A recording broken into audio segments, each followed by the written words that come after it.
नमस्कार। मैं हूँ शोभा किरण। आप देख रहे हैं मीडिया पंचायत और ये है हमारा साप्ताहिक कार्यक्रम कविता विद किरण। इस कार्यक्रम में क्या होता है अब तक तो आप जान ही गए होंगे ना। इस कार्यक्रम में हम आपको मिलवाते हैं देश की किसी बहुत ही प्रसिद्ध जानी मानी हस्ती से और बहुत सारे उनसे हम सवाल करते हैं और उनके बारे में कुछ जानने की कोशिश करते हैं। और साथ ही साथ चूंकि वो इस कार्यक्रम में आते हैं तो हमारे कार्यक्रम में जो भी आते हैं वो उनकी रुचि साहित्य में होती है, वो कुछ ना कुछ लिखते ज़रूर हैं। तो हम उनसे कुछ रचनाएं भी सुनते हैं। आपने क्या भगवान को देखा है?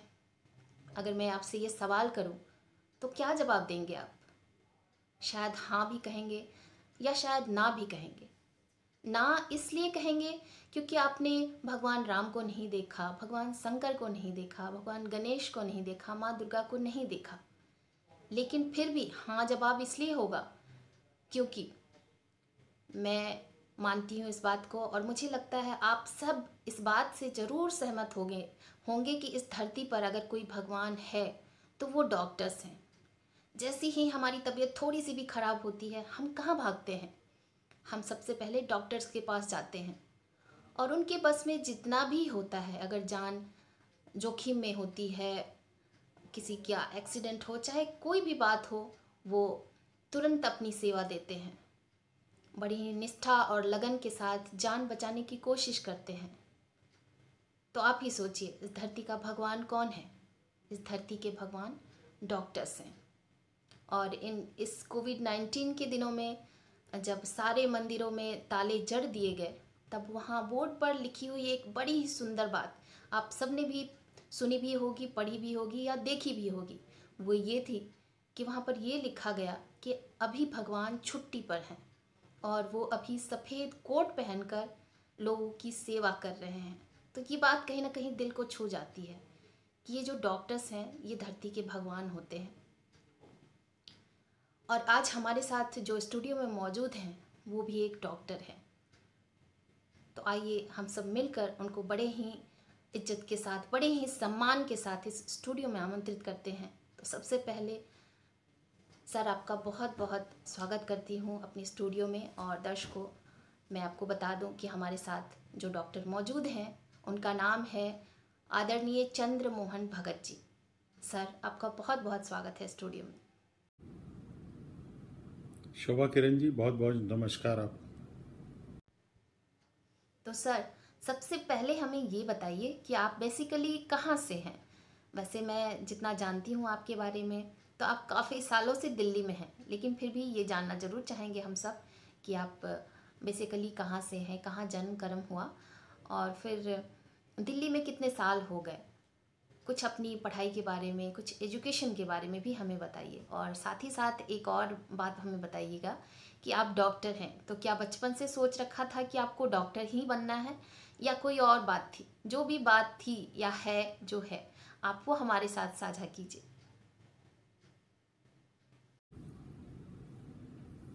देखिए, पैदाइश तो मेरी इलाहाबाद से है, प्रयागराज। और पिताजी हमारे वेस्ट पाकिस्तान से माइग्रेट होकर इलाहाबाद में सेटल हुए थे।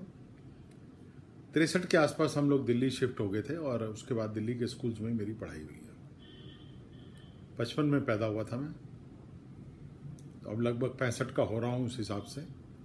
और दिल्ली में हरकोट बटलर स्कूल में मेरी मेन स्कूलिंग थी और उसके बाद प्री मेडिकल करने के बाद मैंने MBBS दिल्ली यूनिवर्सिटी के university college of medical sciences में ज्वाइन की थी। MBBS करने के बाद मुझे ऑल इंडिया इंस्टीट्यूट में MD एनेस्थीसिया में करने का मौका मिला। जहाँ तक डॉक्टर बनने की बात थी, ये उस वक़्त ये चलता था कि माँ बाप की आशाएं क्या हैं और उनको पूरा करना है।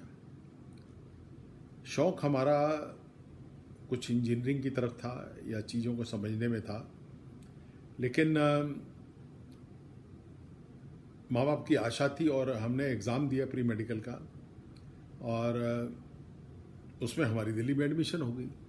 जब एडमिशन हो गई तो अब हम दिल्ली में एडमिशन होना बहुत बड़ी बात थी उस वक्त MBBS, क्योंकि मेडिकल लाइन उसका टॉप चॉइस में रहती थी। अभी तो ये थोड़ा सा इसका जो सिचुएशन चेंज हो गई है, समाज ने कुछ ऐसी हरकतें की हैं जिससे सिचुएशन चेंज हो गई है। तो MBBS करने के बाद MD और MD करने के बाद मैं फिर प्रैक्टिस में आ गया। शौक़ तो मैंने जैसे कहा कि इंजीनियरिंग का था, और वो मैं अभी भी उसका है, और मैं वो अपना जो शौक़ है वो पूरा कर लेता हूँ। अब एनेस्थीसिया एक ऐसी लाइन थी जिसमें इंजीनियरिंग का काफ़ी रोल है, there is lot of physics in it, तो वो हमने किया है। और तो माँ बाप की इच्छा पूरी हुई है, और हमारी भी इच्छा है, अच्छा है, सबको इसमें कोई गिला शिकवा नहीं है, समाज ने अच्छा स्थान दिया हमें।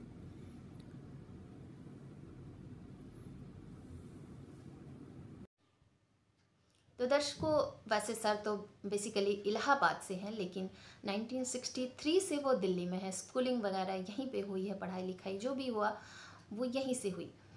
तो MBBS किया, MD किया, उन्होंने सब कुछ पढ़ाई दिल्ली से ही की है। और उन्होंने बड़ी ही अच्छी बात हमसे ये की कि उस समय का जो ज़माना होता था तो बच्चों को उतनी फ्रीडम नहीं होती थी अपना करियर चुनने के लिए, अपनी पढ़ाई चुनने तक के लिए भी फ्रीडम नहीं होती थी।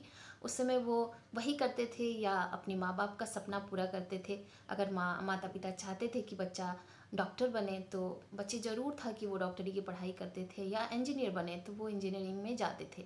लेकिन सर की जैसी इच्छा थी, उन्होंने बताया कि वो इंजीनियर बने, लेकिन माता पिता की इच्छा का पालन करते हुए उन्होंने डॉक्टरी की पढ़ाई की। और सर ने अपनी एक ट्रिक यहाँ पर लगाई, जैसा कि उन्होंने बताया कि वो एनेस्थीसिया डिपार्टमेंट में गए, और मुझे इतना आइडिया नहीं, लेकिन वो बताते हैं कि उसमें थोड़ी फिजिक्स होती है, तो इसलिए उन्होंने एनेस्थीसिया डिपार्टमेंट चुना ताकि उनकी इंजीनियरिंग भी उसी में हो जाए और डॉक्टरी भी हो जाए। ये बहुत ट्रिकी बात सर ने हमें बताई है। बहुत बहुत धन्यवाद सर, आपका इस जवाब को सुनकर मुझे बहुत अच्छा लगा। पर्सनली मुझे बहुत खुशी हुई ये जानकर कि आपने अपने दिमाग से दोनों चीज़ों को पूरा कर लिया।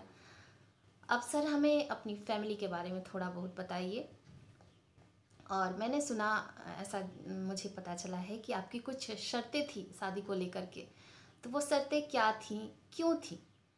और एक सवाल मैं इसमें और जोड़ देती हूँ आपके लिए कि जैसा कि हम सब जानते हैं कि आपकी पूरी फैमिली डॉक्टर है और सब आप मेडिकल प्रोफेशन से जुड़े हुए हैं, उस अस्पताल से जुड़े हुए हैं, तो आपको क्या लगता है कि जब पूरी फैमिली एक ही पेशे से जुड़ी हो, प्रोफेशन से जुड़ी हुई होती है, तो वो कितनी फ़ायदेमंद होती है?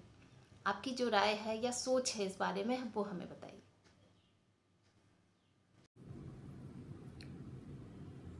हमारी शादी जो है दिल्ली में ही हुई।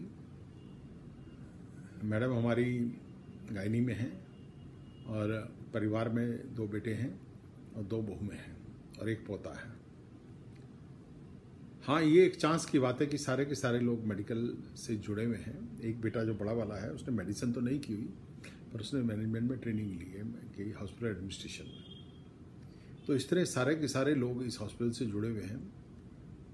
अच्छा भी लगता है कि सब इकट्ठे हैं, सब मिलकर काम कर रहे हैं, लेकिन थोड़ा सा इसमें चिंता भी रहती है कि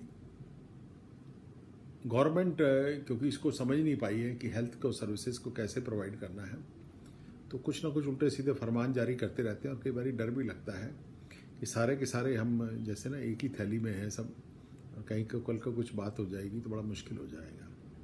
लेकिन अभी तक सब अच्छा कट गया है और सब अच्छे मिल के चल रहे हैं, तो बहुत अच्छी बात है। आपने क्वेश्चन पूछा कि शादी के लिए कुछ शर्तें थी मेरी। देखिए, जब मेरी शादी हुई थी, MD एग्ज़ाम की तैयारी चल रही थी, और सोचने का ज़्यादा उसको होता नहीं, क्योंकि MD एग्ज़ाम ना जो बहुत ही मुश्किल होता है, और वो भी ऑल इंडिया इंस्टीट्यूट में। और साथ में ये भी था कि पिछले बैच में आधे लोग फेल हो गए थे, तो दिमाग में टेंशन तो रहती थी।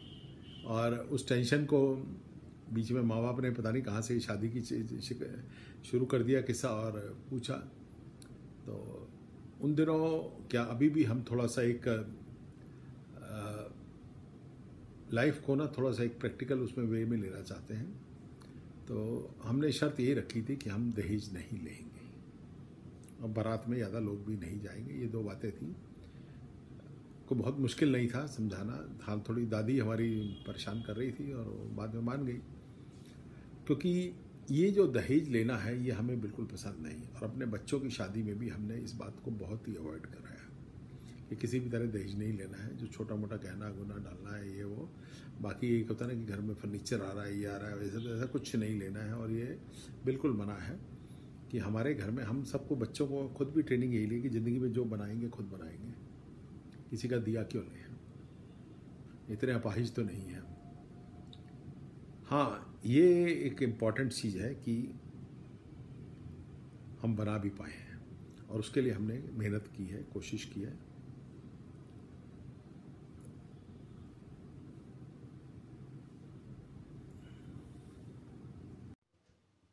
आपकी सोच को और आपके जज्बे को नमन करती हूँ, प्रणाम करती हूँ।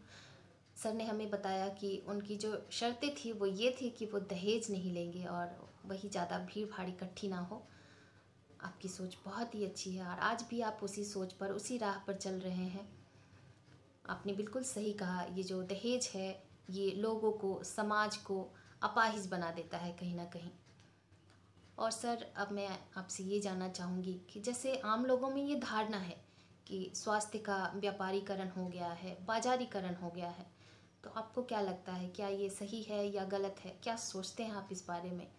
और फिर साथ ही साथ हमें ये भी बताइएगा कि आप एक समाज सेवक भी हैं, तो आप एक डॉक्टर हैं, आप ऑलरेडी समाज की सेवा करते हैं, अपना दिन रात उनके लिए काम करते हैं। तो फिर ये समाज सेवा जो करते हैं उसमें किस तरह की आप सेवाएं देते हैं, लोगों की किस तरह से मदद करते हैं, ये हमें बताइए।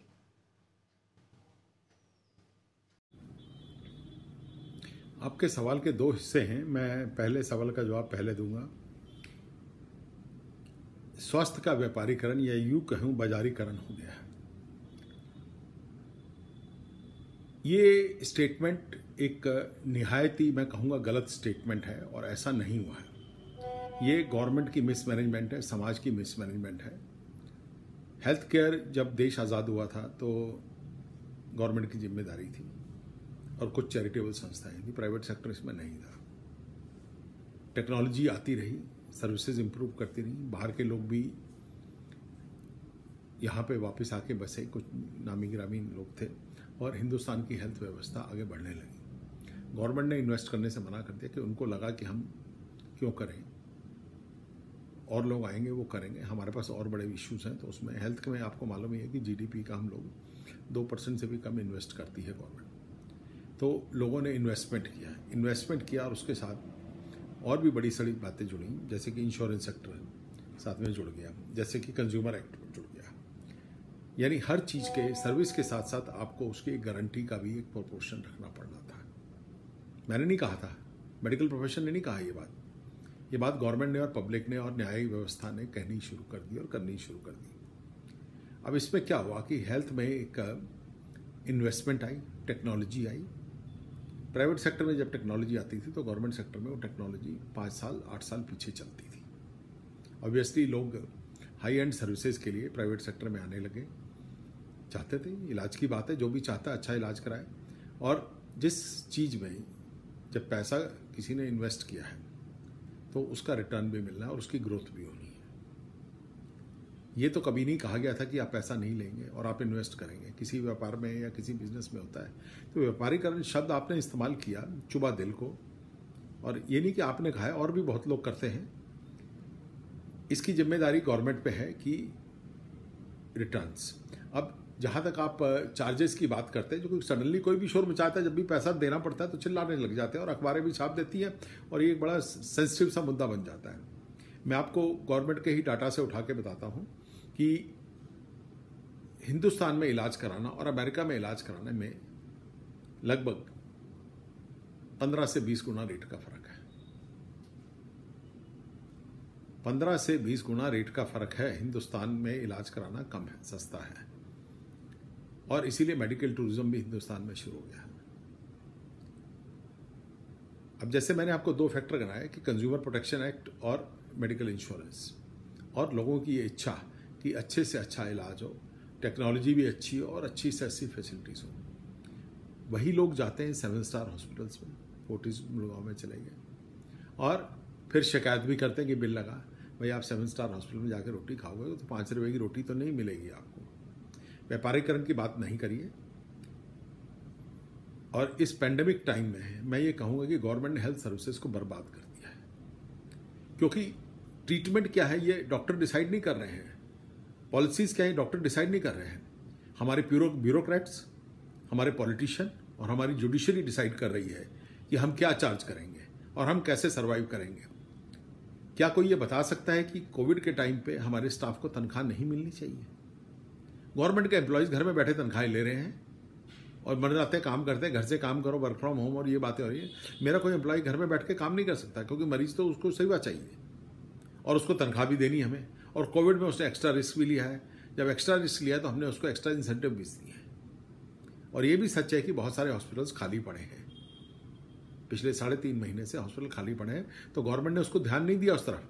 गवर्नमेंट सिर्फ अपना पॉपुलिस्टिक व्यूज लेके प्रैक्टिकल व्यू नहीं ले रही है, और ये गलत शब्द का इस्तेमाल बार बार आ रहा है जो दिल को चोट करता है। और ये भी फैक्ट है कि कोविड खत्म होते होते, जिसमें अभी 6 से 8 महीने और लगेंगे, देश की हेल्थ व्यवस्था पूरी तरह चरमरा जाएगी और इसमें एक बहुत बड़ा बदलाव आएगा और लोग इन्वेस्ट भी इसमें करना बंद कर देंगे।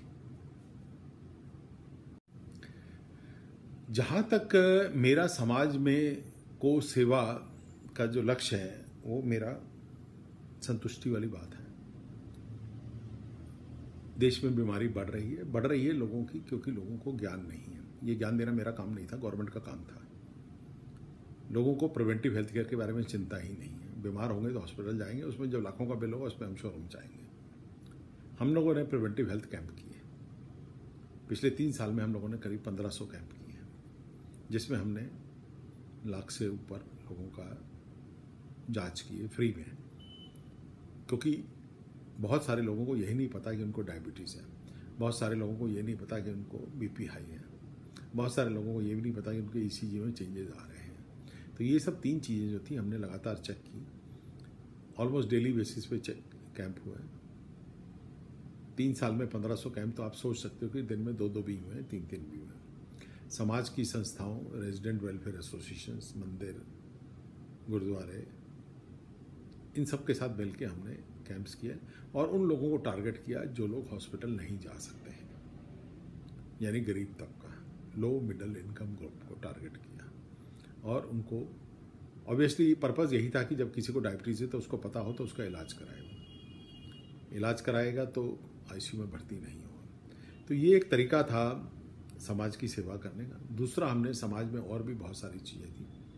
एक्सीडेंट प्रिवेंशन पे हमने काम किया। हमने जो भी हेल्थ से जुड़ी, वैसे आपको मैं बता दूं कि हेल्थ जो है ना, जिसको आप देखते हैं गोली और इंजेक्शन, हेल्थ इससे बहुत बड़ी है और गवर्नमेंट का रोल उसी में आता है कि 80% health care should be preventive health care, यानी बीमारियों की रोकथाम, और 20% होती है क्यूरेटिव हेल्थ केयर।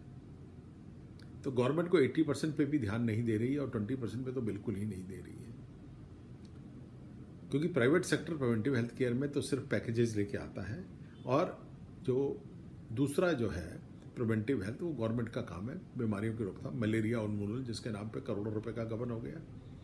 अभी कोविड में आईसीएमआर ने काफ़ी अच्छा काम किया, ये प्रिवेंटिव हेल्थ का हिस्सा था। तो इस तरह हम समाज से जुड़े हुए और लोगों के साथ हम लोग बैठ के भी करते हैं। किसी खास बीमारी पे कोई चर्चा होती है या कोई बीमारी आने लगी है तो वहाँ पे हम एडवाइजरीज भी इशू करते हैं अपने लोकल एरियाज में, लोकल मीडिया चैनल से, और कई बार गोष्ठी भी करते हैं और लोगों की जो सोच है उसको बदलने की कोशिश करते हैं कि बीमारियों की रोकथाम कैसे करनी है।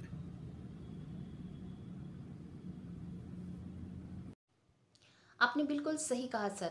इस शब्द का प्रयोग नहीं होना चाहिए व्यापारीकरण या बाजारीकरण, लेकिन ये शब्द कहीं ना कहीं समाज से ही निकले हुए हैं, लोगों के मन में ये धारणा है। और आपने जो जवाब दिया उससे मुझे लगता है कि सभी लोग संतुष्ट होंगे जो इस तरह के सवाल खड़े करते हैं, क्योंकि जो अंदर की बातें होती हैं, जो गवर्नमेंट की बातें होती हैं, या जो एक स्वास्थ्य से जुड़ा हुआ आदमी जानता है, वो आम जनता नहीं जानती। वो बस तीखे सवाल खड़े कर सकती है। लेकिन आपने इस सवाल का जवाब देकर अपने नज़रियों को लोगों तक पहुंचाया है और जो सच्चाई है उसे हम तक ले आए हैं। भले ही बात तीखी ज़रूर थी, लेकिन जो सच्चाई है वो सामने आई। मैं माफ़ी चाहूँगी कि इस शब्द का प्रयोग किया गया आपसे सवाल में।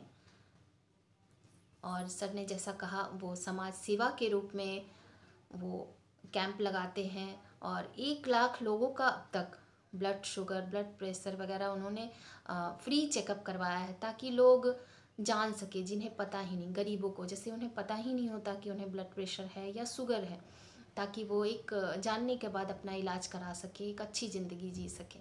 सर बहुत बहुत आपको शुभकामनाएं, आप इस तरह की सेवाएं देते रहें ताकि गरीबों को मदद मिल सके। और सर अब आपसे एक सवाल ये है कि आप एक डॉक्टर हैं, और तो आपका साहित्य की ओर झुकाव कैसे हो गया? और हमारे मन में बड़ी उत्सुकता हो रही है कि एक डॉक्टर क्या लिखते हैं, तो हमें कोई अपनी एक रचना ज़रूर सुनाइए। आपने एक कविता सुनाने की बात कही। वैसे तो कवि ढीठ होता है, जब एक कहते तो 2 सुनाता है, 2 नहीं तो 4 सुनाता है।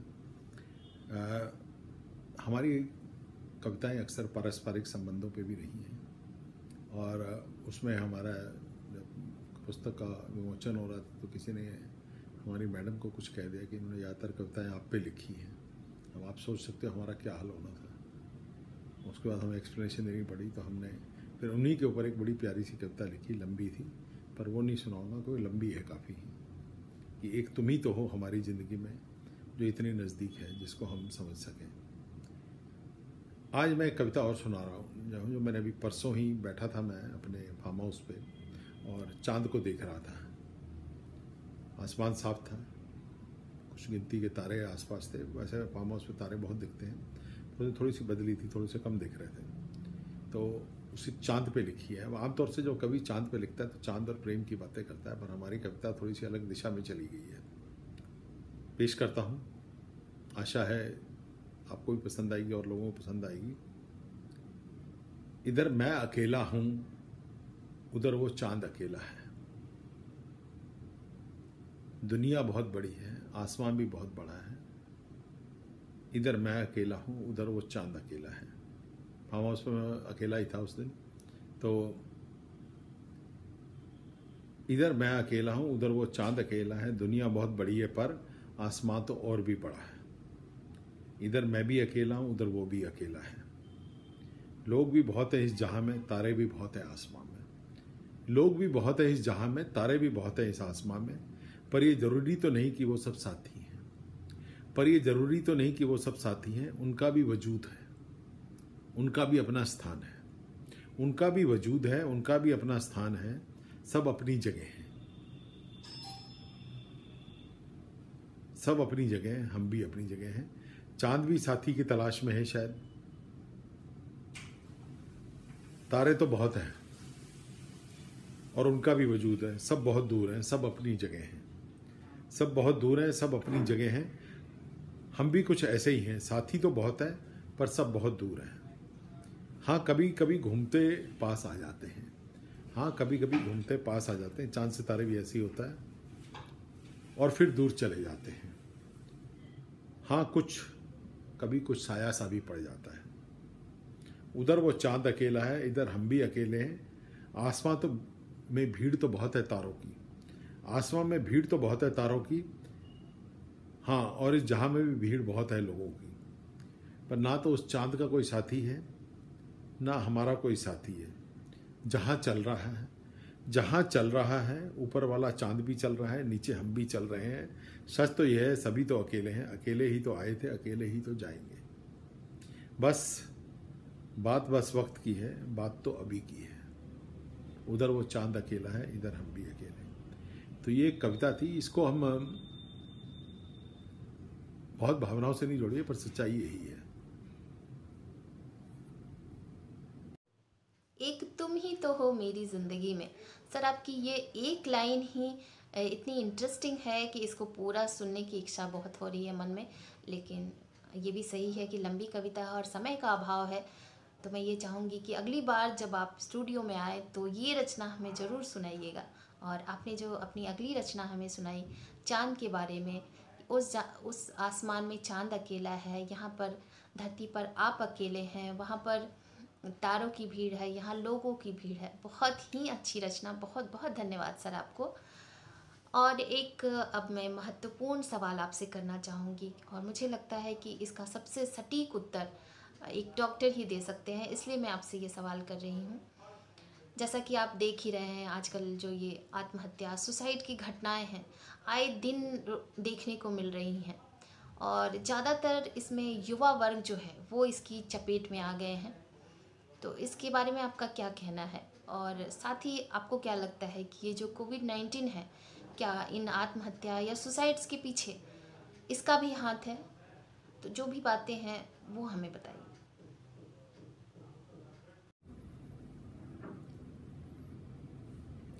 आपका ये जो प्रश्न है सुसाइड के बारे में, इसमें देखिए एक समाज का जो डेवलपमेंट है उसका एक बहुत बड़ा रोल है। हम लोगों को पैदा होते ही सफल होना सिखाया जाता है, फेलियर नहीं सिखाई जाती। फेलियर कैसे झेलनी है ये कभी नहीं सिखाई गई हमें। हमेशा कंपटीशन में रहना सिखाया गया। देखो तुम्हारा पड़ोसी इतने नंबर ले आया है, वो ये काम कर रहा है, उसकी इतनी कमाई है, उसकी इतनी गाड़ी है, उसकी इतनी कोठी बना ली, उसका ये है, और इतना पैसा उसने कमा लिया। यही हमें सारा सिखाया गया। इस कंपटीशन में चलते चलते हम राह भूल जाते हैं। और ये कंपटीशन हमें किसने सिखाया है? हमारे टीचर्स ने या हमारे माँ बाप ने? दोनों ने ही सिखाया, और साथ में समाज ने भी सिखाया। अब यहाँ पे जब फेलियर होती है, असफलता होती है, तो एक डिप्रेशन सा होता है या एक टेंडेंसी बनती है और लोग उसमें सुसाइड कर लेते हैं। ज़्यादातर सुसाइड जो होती है टेंडेंसीज के बाद ट्रिगर होते हैं, और ट्रिगर करने के पॉइंट्स कई हो सकते हैं, असफलता उसमें से एक है। तो ये एक कारण है सुसाइड का। दूसरा, आजकल कोविड के टाइम पे जो थोड़ा सा हो रहा है, उसमें सडनली लोगों की एक दिनचर्या चेंज हो गई है। लोग मिलते थे, ये हमारा समाज की व्यवस्था बन गई थी कि हम सारा टाइम मिलते थे और लोगों से बातें करते थे, एक्सचेंज करते थे। अब हम सोशल मीडिया के थ्रू मिल पाते हैं। बहुत सारे लोग हैं जो इधर उधर मिलना चाहते हैं, उनका दिल में कसक है पर मिल नहीं पाते हैं। तो ये इस वक्त ये ज़रूरी है कि हम लोगों को जो है एंगेज करें। खाली मैसेज देने से बात नहीं बढ़ती। फ़ोन करके बात कर ले थोड़ी देर, उसकी बात सुन लें, उसकी बात समझ लें। ज्ञान मत बांटते रहें। ज्ञान बांटना बहुत आसान है, समझना बहुत मुश्किल है। किसी की बात सुन लेंगे बिना टोके तो उसको अच्छा लगेगा।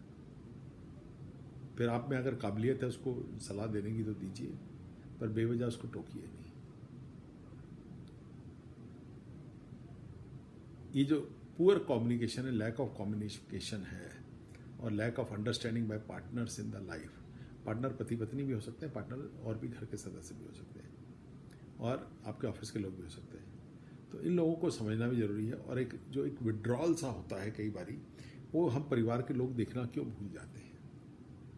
अगर हम उसको देख लेंगे, नोट कर लेंगे, तो शायद सुसाइड प्रिवेंट भी कर लेंगे, और एंगेजमेंट लोगों से बढ़ा लेंगे। अपन आपस में जो इंटरेक्शन है, वार्तालाप है, ये सब करेंगे तो अच्छा रहेगा।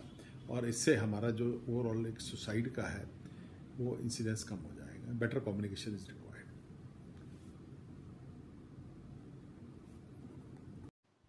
तो दर्शकों, आपने सुना और देखा कि सर ने हमें क्या जवाब दिया। बहुत ही सही उत्तर दिया, और मुझे लगता है, मैं तो सहमत हूँ ही, आप सब भी इस बात से सहमत होंगे कि जो बच्चों के ऊपर प्रेशर है वो बचपन से ही होता है। माँ बाप उस पर दबाव डालते हैं, टीचर्स उस पर दबाव डालते हैं, समाज उस पर दबाव डालता है, और जब इन सारी उम्मीदों पर वो खरे नहीं उतर पाते, असफल होते हैं, तो डिप्रेशन में चले जाते हैं और इस तरह के कदम उठाते हैं। कोविड-19 के बारे में भी सर ने जो कहा वो बिल्कुल सच है, क्योंकि जब सब घरों में बंद हैं तो कहीं ना कहीं लैक ऑफ कम्युनिकेशन एक कारण बन के आ रहा है इस तरह की घटनाओं के पीछे।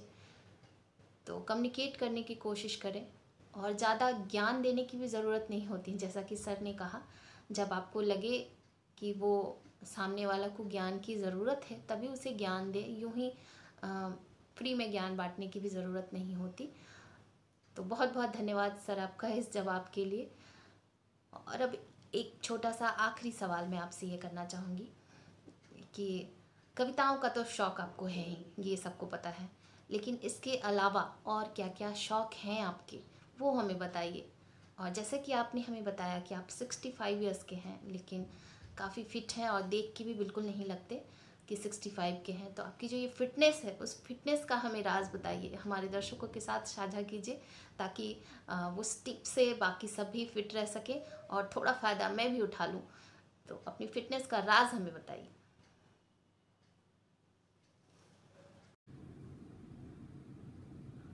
शौक तो बहुत है ज़िंदगी में मेरे, एक नहीं कई हैं। घूमने का शौक है, गाड़ी चलाने का भी शौक है, मौका मिले तो तेज़ भी चलाता हूँ। चलान करने का डर नहीं होना चाहिए और सड़क अच्छी होनी चाहिए। मैक्सिमम स्पीड जो मैंने ड्राइव की है वो 200 किलोमीटर पर घंटे की है। गार्डनिंग का बहुत शौक है, एग्रीकल्चर का शौक है, पेट्स का शौक है। कविता लिखना तो अभी शुरू हुआ है पर अच्छा जा रहा है। फोटोग्राफी का शौक है, लेक्चर लेने का भी शौक है, बच्चों के साथ पढ़ाई की बातें करना। वो उस तरह छोटी क्लास का नहीं, पर हमारा जो हेल्थ में एक क्वालिटी और इस तरह के टॉपिक्स होते हैं और अपने स्टाफ को मोटिवेट करना, तो वो लेक्चर लेना ये भी एक अच्छा शौक है। और जब मैं उनसे बात करता हूँ तो उनका जो रिएक्शन है वो मुझे बताता है कि वो कैसा महसूस कर रहे हैं। इसके अलावा और शौक है, समाज के लिए शौक है कि जो भी उसके लिए कर सकूं, समाज का हिस्सा हूं तो मेरी एक जिम्मेदारी है और मैं सक्षम हो पाया हूं तो मेरी जिम्मेदारी और बढ़ जाती है। चाइल्ड एजुकेशन में अपना शौक है, एनवायरनमेंट में शौक है।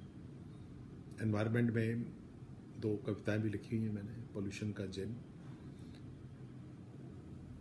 और एक बारी हमने ऐसे ही किसी ने पोस्ट डाली थी, कूड़ा अपना फैला के दिखा रहे थे कि या अपनी कॉलोनी का, कि गवर्नमेंट सफाई नहीं करती है। तो मैंने कहा गवर्नमेंट की सफाई, कूड़ा आप फैलाओ, गवर्नमेंट सफाई करेगी, आपकी जिम्मेदारी नहीं है। तो उस दिन हमने बातों बातों में कहीं डिक्लेयर कर दिया कि हम 1 लाख पेड़ लगाएंगे। अब कह तो दिया, अब लगा फंस गए, कुछ ज़्यादा बोल दिया। तो फिर हमने उसको रिव्यू किया, तो उसको हमने मॉडिफाई किया और कहा कि नहीं, हम 10,000 पेड़ लगाएंगे। अब 10,000 पेड़ भी लगाना आसान नहीं था, तो कोई ना तो एक पेड़ था हमारे पास, कुछ तो ले आते हैं बाजार से 10, 20, 50, 100, लेकिन एक 10,000 पेड़, और फिर 10,000 पेड़ लगाने के लिए जगह भी चाहिए, ज़मीन भी चाहिए। लेकिन सर्कमस्टांसेस ने साथ दिया, कुछ लोग मिले हमारे साथ जुड़े और हमने 13,700 पेड़ लगाए थे गिन के। उनमें से सर्वाइवल 60-70% का है, लेकिन फिर भी एक वो वेव चली थी हमारे हॉस्पिटल के आसपास द्वारका में, एक वेव सी थी कि पेड़ लगने हैं, और पेड़ लगने तो डॉक्टर भगत से मांग लो, वो कहीं ना कहीं से मुहैया कराएंगे, और हमने कराए। उसके बाद हमने इसमें कई लोगों को जोड़ा। इसमें जोड़ने में हमने स्कूल के बच्चों को लिया, कॉलोनीज़ के लोगों को लिया, व्यापारियों को लिया, पुलिस वालों को लिया, टीचर्स को लिया। और जब हम कर रहे थे तो हम मीडिया का एक आदमी आया, बड़ी प्यारी सी बात कही उसने। उन्होंने कहा सर वो एक रह गया। और मैंने कहा क्या रह गया है? कविताओं के अलावा सर के शौक बहुत सारे हैं। कार ड्राइविंग करना, वो भी नॉर्मल स्पीड में नहीं, काफ़ी हाई स्पीड में, गार्डनिंग करना, फोटोग्राफी करना, एक्सेट्रा एक्सेट्रा एक्सेट्रा, बहुत सारी चीज़ें हैं। गार्डनिंग का शौक मैंने आपकी एक वीडियो में देखा था, जहाँ पर टेरेस गार्डन था बहुत ही बड़ा, वहाँ पर जिम था आपका, जहाँ आप कसरत करते हैं। और आपकी फ़िटनेस का राज भी वही है, आपने जैसा कि बताया कि आप बहुत एक्सरसाइजेस करते हैं। और जैसा कि सर ने बताया कि सिर्फ ऐसा नहीं है कि सिर्फ वॉकिंग कर लिया तो पूरी कंप्लीट एक्सरसाइज होगी, ऐसा नहीं है। पूरे बॉडी पार्ट्स को देखते हुए हमें एक्सरसाइज करनी चाहिए। तो सर आपका बहुत बहुत धन्यवाद इस टिप के लिए। और दर्शकों, आप सब इसे फॉलो कीजिए, और अगर आप बने रहना चाहते हैं चुस्त और दुरुस्त, तो इन नियमों का पालन कीजिए। और मैं तो ज़रूर करूँगी, क्योंकि मैं चाहती हूँ कि 65 में मैं आपकी तरह दिखूँ, इसलिए मैं आपके सारे जो टिप्स हैं उनको फॉलो करती रहूँगी। वैसे तो मैं योगा करती हूँ, लेकिन और भी जो सारी आपने बातें बताई हैं उन सारी बातों का मैं ध्यान रखूँगी। आपका बहुत बहुत धन्यवाद सर, आप हमारे स्टूडियो में आए और हमारे इन चंद सवालों का इतना संतोषप्रद उत्तर दिया। बहुत ही अच्छा लगा आपसे मिलकर, और मुझे लगता है दर्शक भी आपको मिलकर बहुत खुश हुए होंगे। बहुत बहुत धन्यवाद आपको करती हूँ, दिल से आपको शुक्रिया करती हूँ।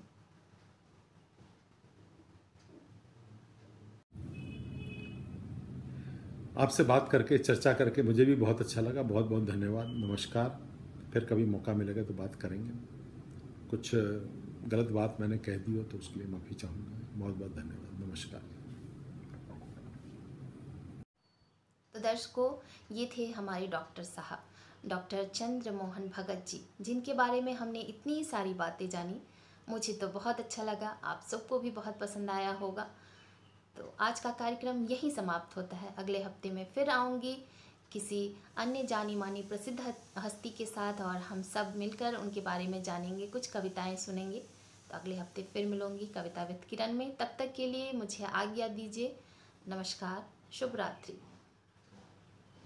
चंद्रा हॉस्पिटल विश्व की सभी आधुनिक और बुनियादी सुविधाओं से परिपूर्ण एक world class multi specialty hospital, Mahavir enclave Palam डावडी रोड पर स्थित साउथ वेस्ट दिल्ली का एकमात्र मल्टी स्पेशलिटी हॉस्पिटल, जहां 24 घंटे आपकी सेवा में उपलब्ध हैं वेल क्वालिफाइड डॉक्टर्स और हेल्पिंग स्टाफ। डॉक्टर CM भगत द्वारा स्थापित भगत चंद्रा हॉस्पिटल आपकी सेहत का ख्याल रखना ही इसकी प्राथमिकता है, वो भी अफोर्डेबल।